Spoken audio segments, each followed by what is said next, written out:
Rhode Island man who faked his own death and ran off to Europe to avoid rape charges will soon be back in the U.S. to face those charges. Thanks for joining us at 5. I'm John DeLuca. And I'm Tiffany Murphy. Authorities say Nicholas Alahverdian was captured in a Scottish hospital. He was pretending to be an Irishman by the name Arthur Knight. ABC 6 News reporter Daniel Coates spoke with Alahverdian's former friend. The jig is up. It's over. There's no more tricks in the bag. Former Rhode Island State Rep Brian Coogan says it's about time Nicholas Alahverdian faced justice back home. A former friend and colleague of the man who allegedly faked his own death after charged with sexual assault and rape. The two met when Alahverdian was a 14-year-old page at the State House, also in custody of the state. He just stood up more than anybody. Extra special kid. He wanted my wife and I to adopt him.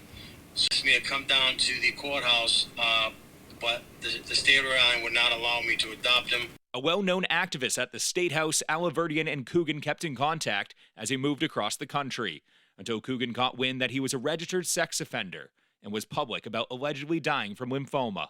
I said, Nick, you're not dying. You're a liar. You're not a swindle people.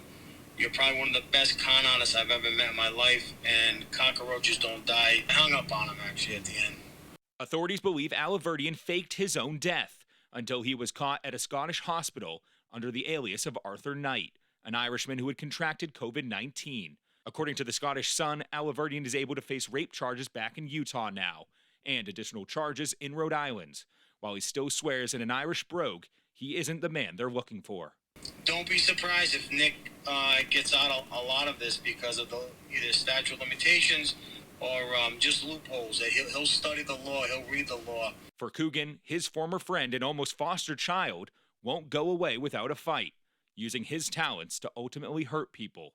I think we have another decade to go of Nick Alahverdian in the process. You could have been a judge. You could have been a prosecutor. You could have been a governor. You could have been a U.S. senator.